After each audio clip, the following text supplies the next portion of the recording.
Hey,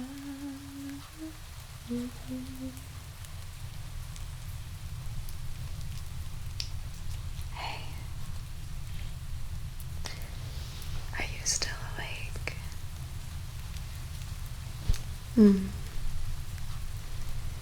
Figured.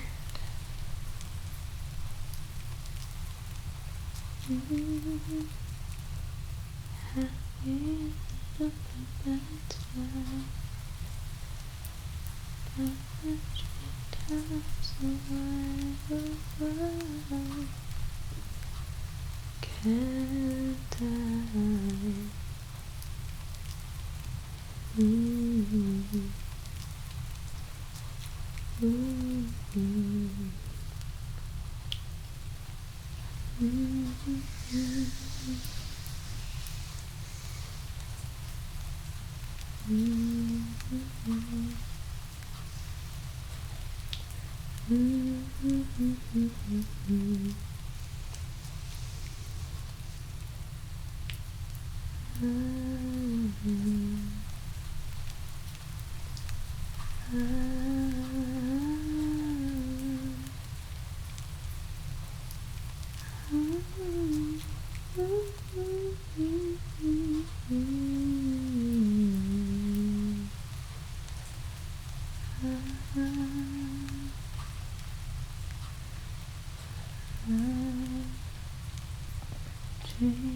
your heart rate when you're fast asleep. In dreams you will lose your heartache.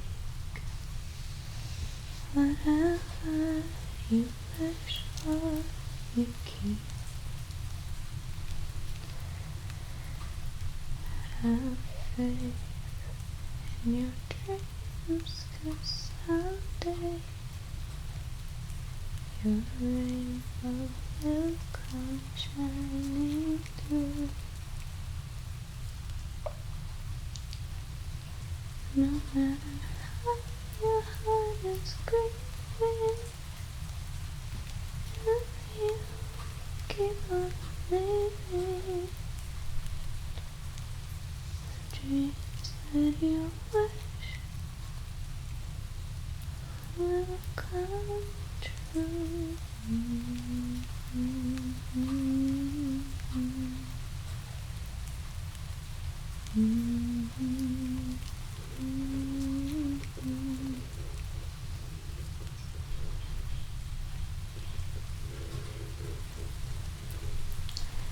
Do you want me to read to you a little bit?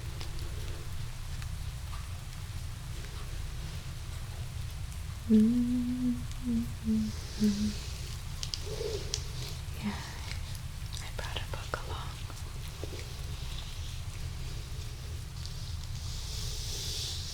It's called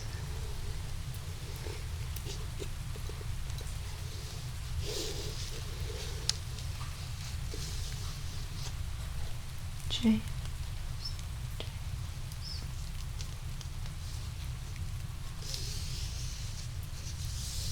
And the Giant Peach.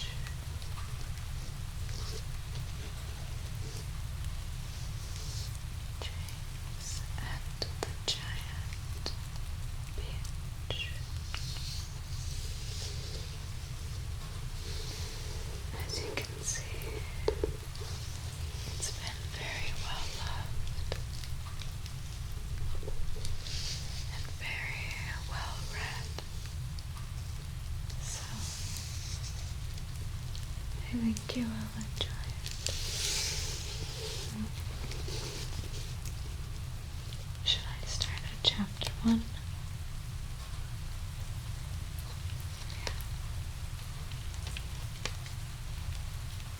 I will admit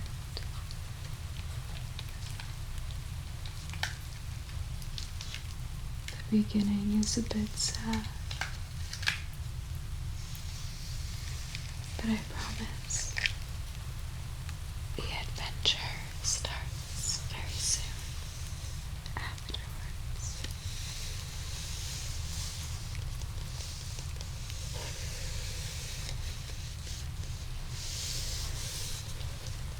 afterward.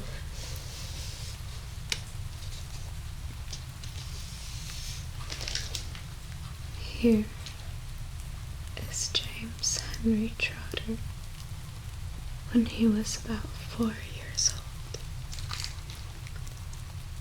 Up until this time, he had had a happy life, living peacefully with his mother and father in a beautiful house beside the sea. There were always plenty of other children for him to play with, and there was the sandy beach for him to run about on, and the ocean to paddle in.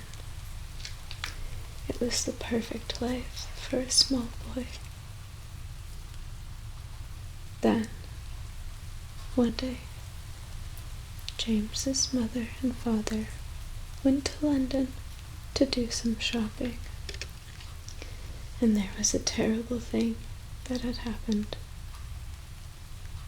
Both of them suddenly got eaten up in full daylight, mind you, and on a crowded street, by an enormous, angry rhinoceros, which had escaped from the London Zoo.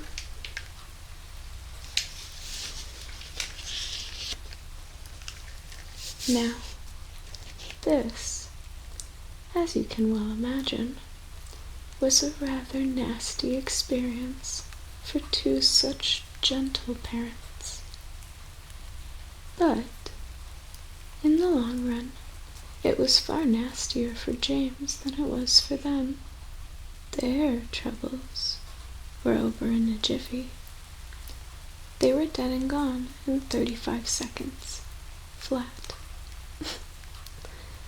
Poor James, on the other hand, was still very much alive, and all at once he found himself alone and frightened in a vast and unfriendly world.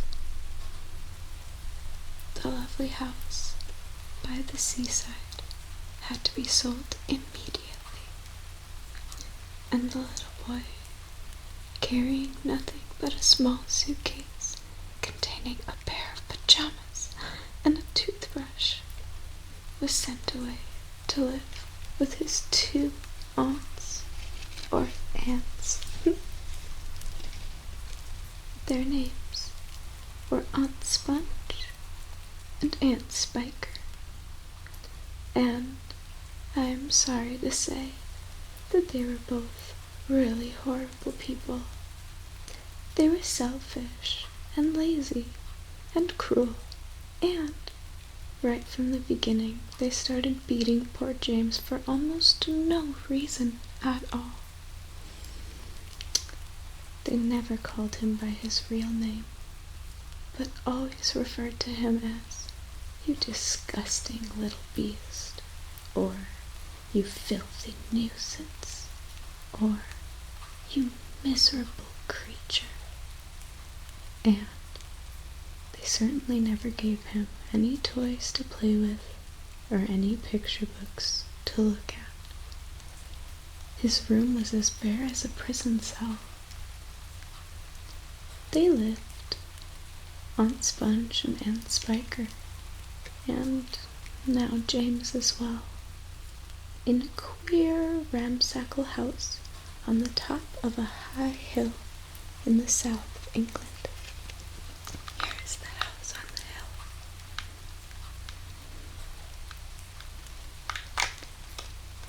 The hill was so high that from almost anywhere in the garden, James could look down and see for miles and miles across a marvelous landscape of woods and fields, and, on a very clear day, if he looked in the right direction, he could see a tiny gray dot far away on the horizon, which was the house that he used to live in with his beloved mother and father.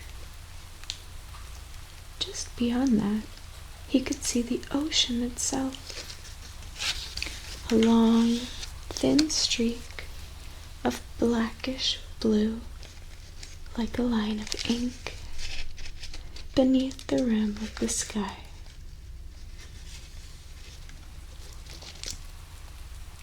But James was never allowed to go down off the top of that hill. Neither Aunt Sponge nor Aunt Spiker could ever be bothered to take him out with herself, not even for a small walk or a picnic. He certainly wasn't permitted to go alone. The nasty little beast will only get into mischief if he goes out of the garden, Aunt Spiker had said, and terrible punishments were promised him, such as being locked up in the cellar with the rats for a week, if he ever so much as dared to climb over the fence. The garden, which covered the whole of the top of the hill, was large and desolate, and the only tree in the entire place, apart from a clump of dirty old laurel bushes at the far end, was an ancient peach tree that never gave any peaches. There was no swing, no seesaw, no sand pit, and no other children were ever invited to come up the hill and play with poor James. There wasn't so much as a dog or a cat around to keep him company. And as time went on, he became sadder and sadder and more lonely. And he used to spend hours every day standing at the bottom of the garden, gazing wistfully at the lovely but forbidden world of woods and fields and ocean that was spread out below him like a magic carpet. Chapter 2. Here is James Henry Trotter after he had been living with his aunts for 3 whole years, which is when the story really begins.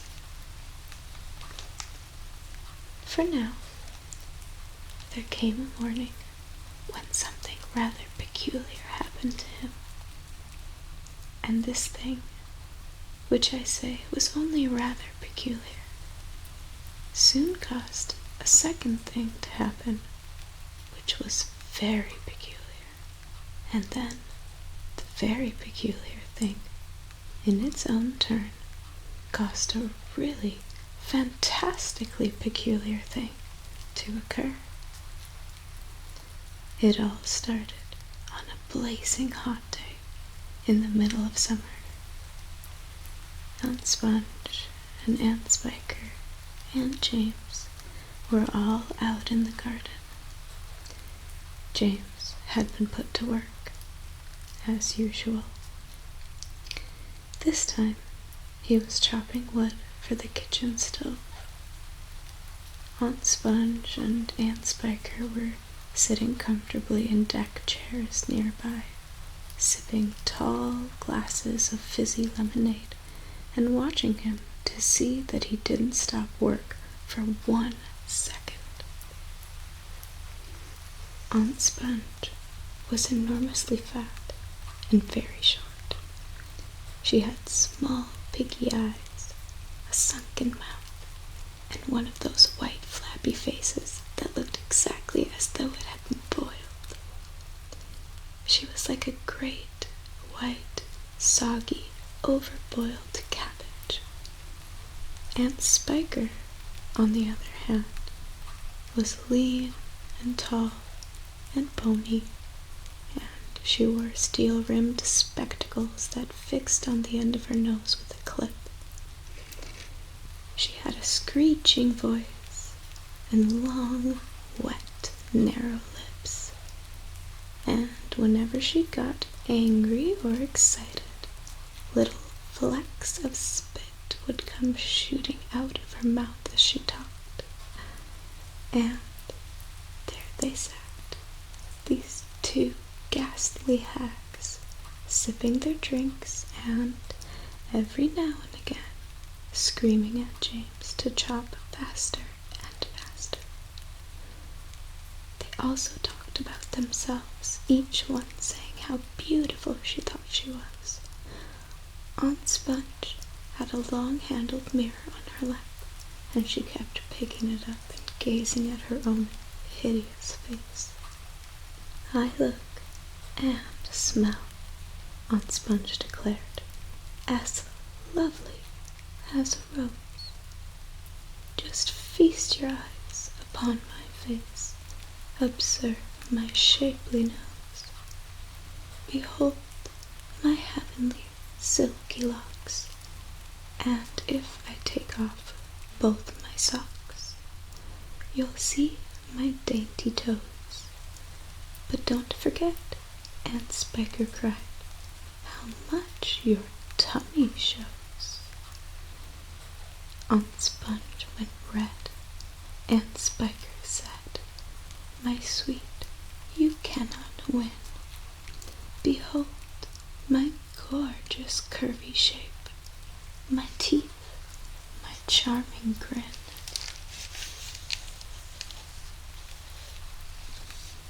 Oh, beauteous me, how I adore my radiant looks, and please ignore the pimple on my chin. My dear old trout," Aunt Sponge cried, "you're only bones and skin. Such loveliness as I possess can only truly shine in Hollywood," Aunt Sponge declared. "Oh, wouldn't that be fine? I'd capture all the nation's hearts. They'd give me all the leading parts. The stars would all resign." "I think you'd make," Aunt Spiker said, "a lovely Frankenstein." Poor James. He was still slaving away at the chopping block. The heat was terrible. He was sweating all over. His arm was aching. The chopper was a large blunt thing, far too heavy for a small boy to use. And as he worked, James began thinking about all of the other children in the world and what they might be doing at this moment. Some would be riding tricycles around in their gardens. Some would be walking in cool woods and picking bunches of wild flowers. And all of the little friends whom he used to know would be down by the seaside playing in the wet sand and splashing around in the water. Great tears began oozing out of James's eyes and rolling down his cheeks.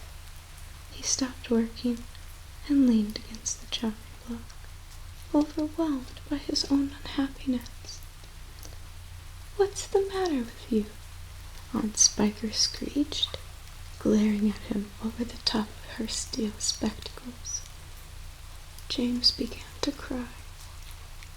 "Stop that immediately and get on with your work, you nasty little beast," Aunt Sponge ordered.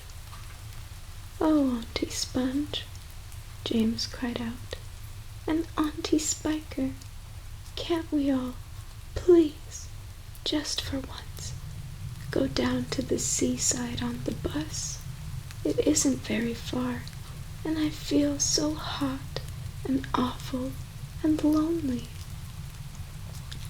"Why, you lazy, good-for-nothing brute," Aunt Spiker shouted. "Beat him," Aunt Sponge cried. "I certainly will," Aunt Spiker snapped. She glared at James, and James looked back at her with large, frightened eyes. I shall beat you later on in the day when I don't feel so hot," she said.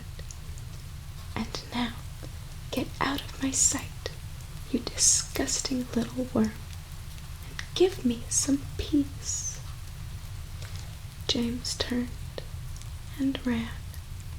He ran off as fast as he could to the far end of the garden and hid himself behind that clump of dirty old laurel bushes that we mentioned earlier on. Then he covered his face with his hands and began to cry and cry. Do you want me to read one more chapter to you? Sure, let's do one more. Chapter 3. It was at this point that the first thing of all, the rather peculiar thing that led to so many other much more peculiar things happened to him. For suddenly, just behind him, James heard a rustling of leaves, and he turned around, and he saw an old man in a crazy dark green suit emerging from the bushes. He was a very small old man, but he had a huge bald head and a face that was covered all over with bristly black whiskers. He stopped when he was about 3 yards away, and he stood there, leaning on his stick and staring hard at James. When he spoke, his voice was very slow and creaky. "Come closer to me, little boy," he said, beckoning to James with a finger. "Come right up close to me, and I will show you something wonderful." James was too frightened to move. The old man hobbled a step or two nearer, and then he put a hand into the pocket of his jacket and took out a small white paper bag. "You see this?"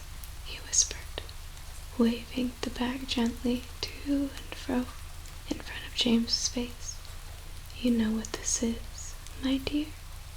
You know what's inside this little bag." When he came nearer still, leaning forward and pushing his face so close to James that James could feel breath blowing on his cheeks.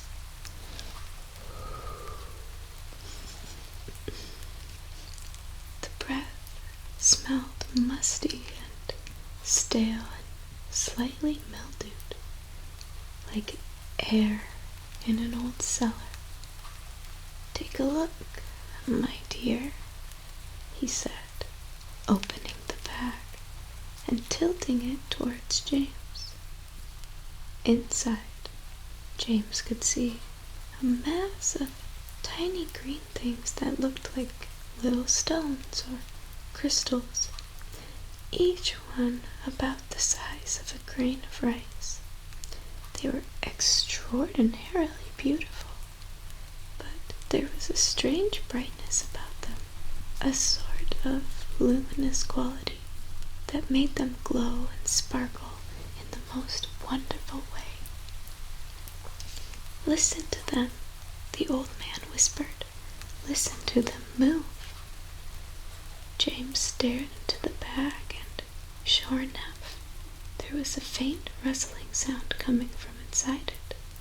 And then he noticed that all of the tiny little green things were slowly, very, very slowly, stirring about and moving over each other as though they were alive. There's more power and magic in those things in there than in all of the rest of the world put together, the old man said softly. But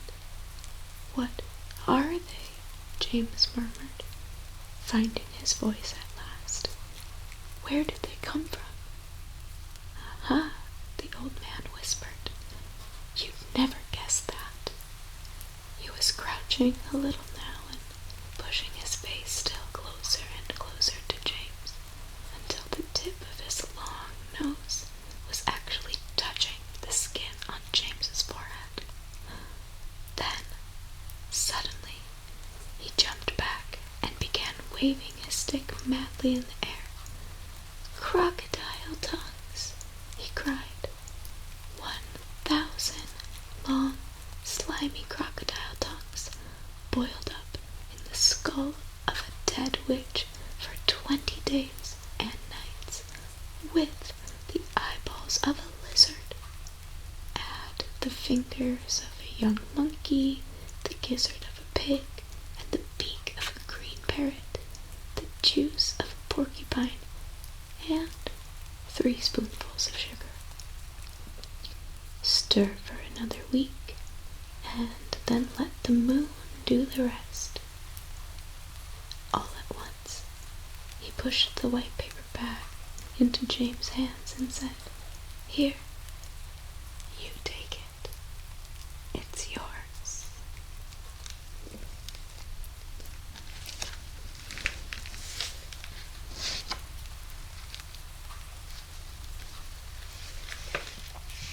I'll read you one more chapter and then we will end, okay?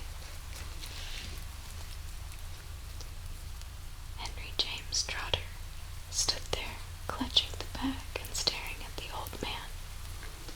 "And now," the old man said, "all you've got to do is this."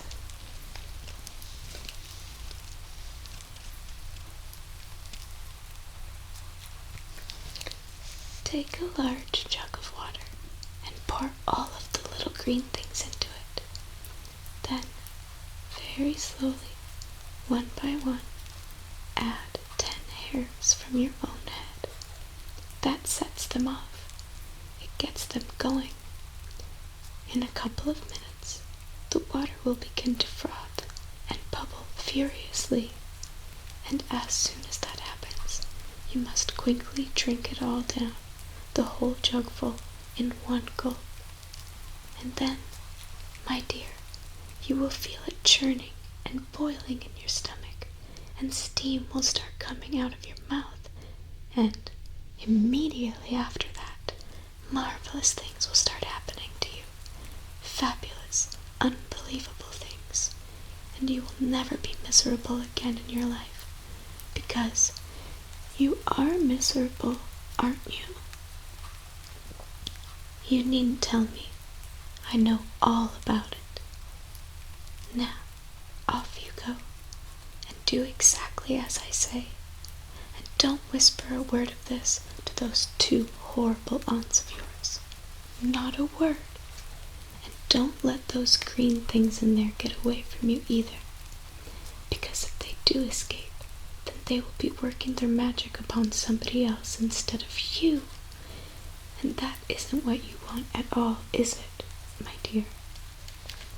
Whoever they first meet, be it bug, insect, animal, or tree, that will be the one who gets the full power of their magic.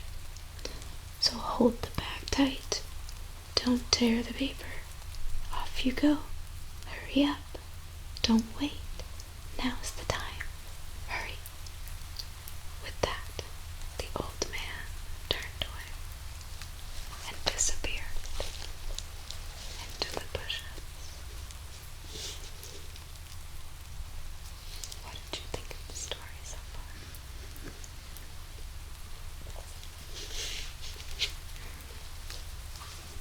Yeah, you look like you're almost ready to start falling asleep.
And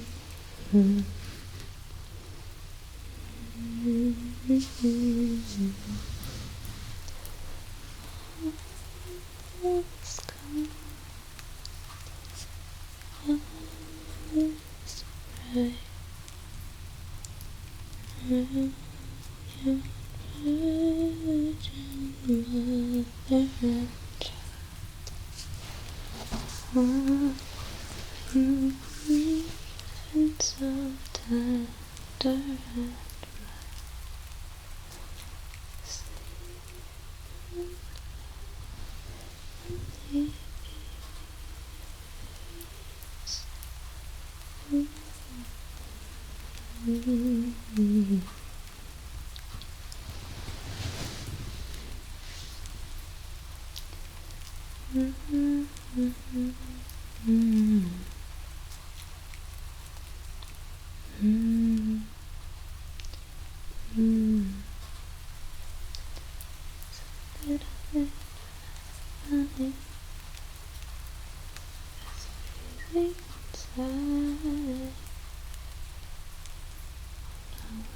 those who can easily hide.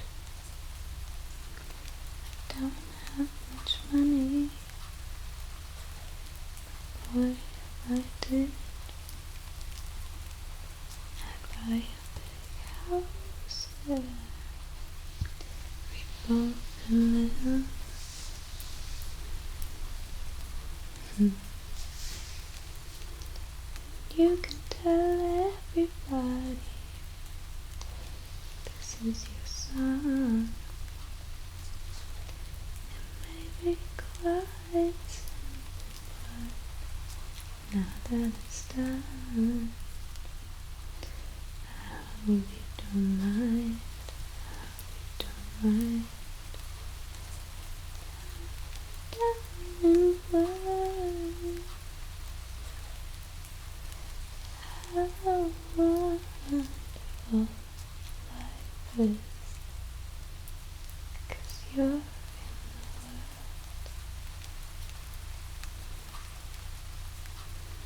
in the world.